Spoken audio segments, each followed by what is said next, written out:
Hello, it's me, Robin, with Simple Food, Simple Life. Guess what? It's Friday confab. Aren't you excited? I'm excited. I hope everybody is doing well. I am very good today. And my $5 left that I have in my grocery budget, I haven't spent it yet. So, because I really didn't see anything I wanted to spend it on. So I've still got it. Okay? So that's where I'm at on my grocery budget. Now, next week will be, I'm trying to think. Yes, I get paid in the middle of the month, as some of you probably know. And because I probably said it numerous times. But I get paid in the middle of the month. And I thought today we would talk about money and how I budget the money that I receive. Isn't that exciting? Nobody likes to talk about money. Well, I don't like to talk about money. Actually, I kind of have a phobia about numbers. I know, it's kind of weird, but I do. So anyway, let's talk about money, and I'll tell you a little bit about, try to explain to you how I budget my money. Number one, I try to keep it simple because I'm telling you, I just don't like for things to get complicated. If they get too complicated, then guess what? I'm out. I lose interest. That's just how it is. So I did make a few notes for myself. So I'm going to check those every now and again because I don't want to get too far off track. And your time is valuable. Get it? Trying to keep this confab short.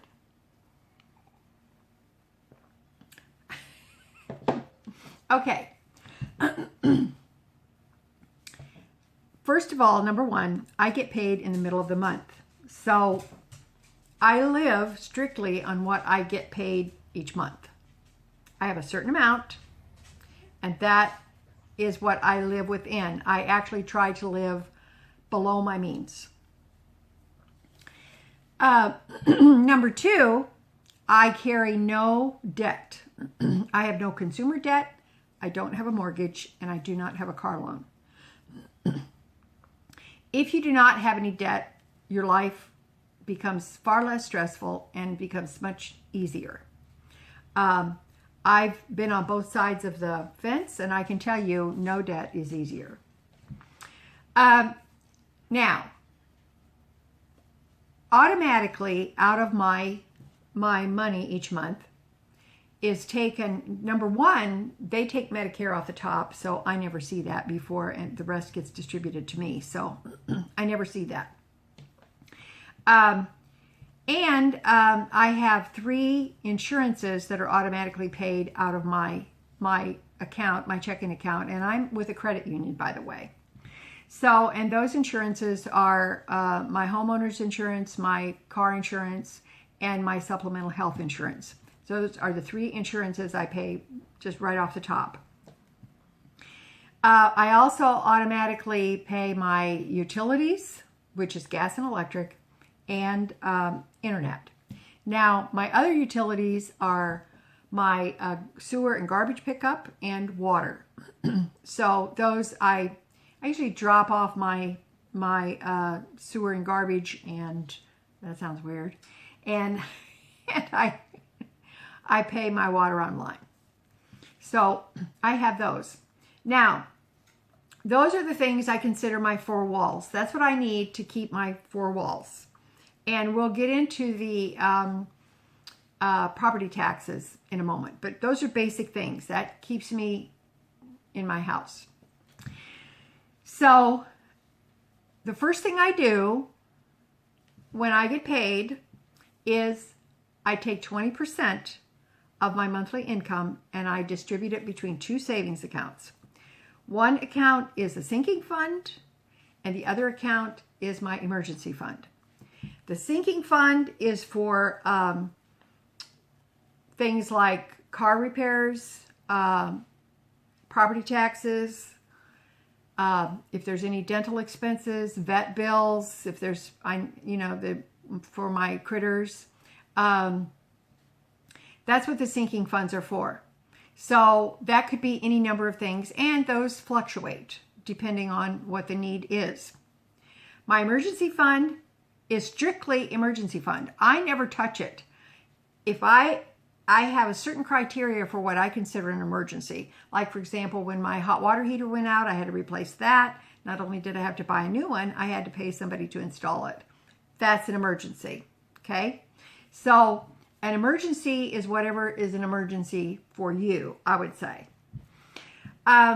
So the emergency fund is never touched. The sinking fund fluctuates. But always, always 10% in the sinking, 10% in the emergency fund.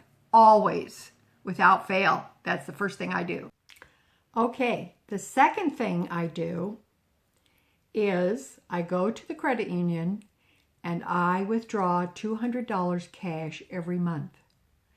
That cash is for food, it's for other groceries such as dry goods, it's for pet food, litter, and gas for my car. That's for the whole month.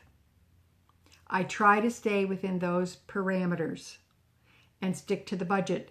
That's why when I tell you I have $100 a month to spend for groceries, I have $200 in cash, but I am spending it, I am using the other funds for other necessaries, or what I consider necessaries, such as paper towel, toilet paper, shampoo, cleaning products, etc.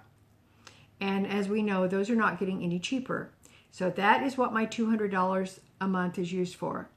I also I take $20 a month from the $200 cash. That goes to my neighbor because she has a John Deere mower. She likes to mow my lawn. She mows her lawn. We have small yards, but she enjoys it. She wouldn't take any money, but when the gas started going up, I said, please take this money, at least put it towards gas, which she does. So that's a seasonal thing. Otherwise, I shovel my own snow, so my winter expenses might change a little bit because I have to have salt for the driveway and things like that. That also comes out of the $200, by the way. So just to make that clear, those are the first two things I do. 20% in savings, $200 cash. Now then, monthly, some of my other monthly expenses include my chiropractor, which is once a month. I go for an adjustment. I have a charity that I contribute to once a month. That's important to me. I'm trying to think if there's anything else. There might be, but I can't think of anything at the moment. Those are things that I am... Oh, and my dog groomer. My dog goes to the groomer once a month. So, and that is $45 a month for her when she gets groomed. So that's important. Those are non-negotiables. My chiropractor, my charity, and Sadie's groomer.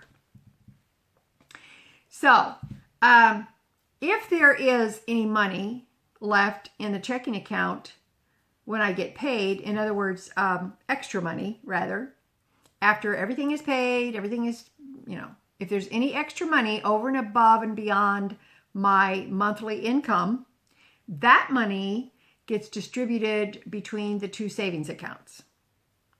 I just take that extra and I put it in the savings account. That's living below my means because every month there's usually money left over.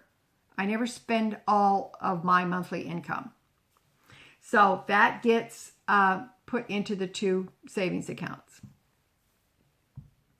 So the next thing is that I want to tell you about is things that I don't pay for. Okay?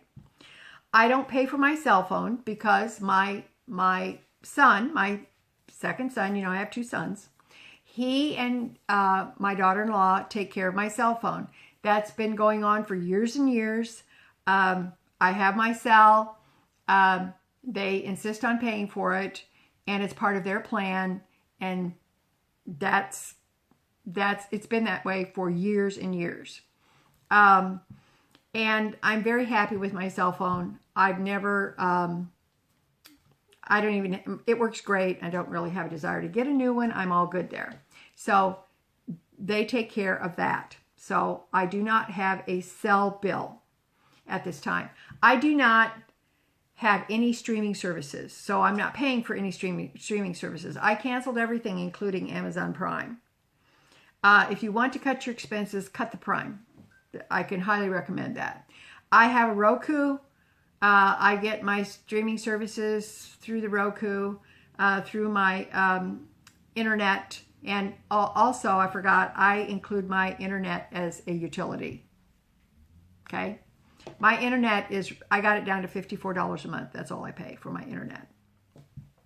So I pay for no streaming services. I don't have anything like that. I just have my internet. Now,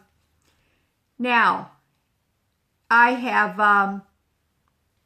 I do not, on the subject of things I do not do or have, I do not shop or thrift. I don't go window shopping, as they used to say. I don't browse on the online for, oh, that looks good. I mean, oh, that's on sale. That's a bargain. Well, no, it's not a bargain. And it's not a savings. If you're spending money, you're spending money. If you're saving money, you're saving money, right? So I don't get all in the weeds on that deal. But no, I do not shop or thrift. I think when people go thrifting, it just means that they don't have any money and it makes them feel like they do have money. So, and no random shopping or browsing online. If there's something specific that I need, I'm going to target that, try to find that if I have to get it online. I pay my credit cards in full. I have one credit card that I use sometimes, off and on. It is my Discover card. When the bill comes in, I pay it. I have no consumer debt. So everything is always paid. Now then, here's a fun thing. I was thinking about this one time and I thought, you know what? I wonder if I were making an hourly wage, how much would I make on my income if I divided it down to, took it down to an hourly wage. And when I was working, I never ever made in my working life, I never made $10 an hour. I made about $9.50 an hour, but I never ever reached $10 an hour. So I thought, I wonder how much, if I calculate it as an hourly wage, how much am I making an hour? This is funny. You should try it. I make, if you take it down to the hour, I make, rounding it up, I make $9.45 an hour. Okay? On a, say, 40-hour week, right? So that's what I make. And I had to laugh about that. So if you get a chance, sit down and figure it up. If you're on retirement, Social Security or whatever, figure out what you're actually making an hour. I don't know. It might change the way you look at things. Okay? All right. So I think that's really pretty much it. Now, I did not talk about YouTube money on purpose because YouTube money is sporadic. I don't depend on YouTube money to live on, ever. I'll explain that to you in another video, how I treat YouTube money, because sometimes I don't get YouTube money. You know, it all just depends. But anyway, we'll make that another video if you want to. Okay. All right. Let me know in the comments what you think. Let me know how you budget your money. I think it could be fun to get all these different ideas. Okay. All right. I love you guys. You know I do. As always, you know that little is much when God is in it. Okay. All right. I'll talk to you later. Don't forget to talk to me in the comments because I want to know. Love ya. Bye.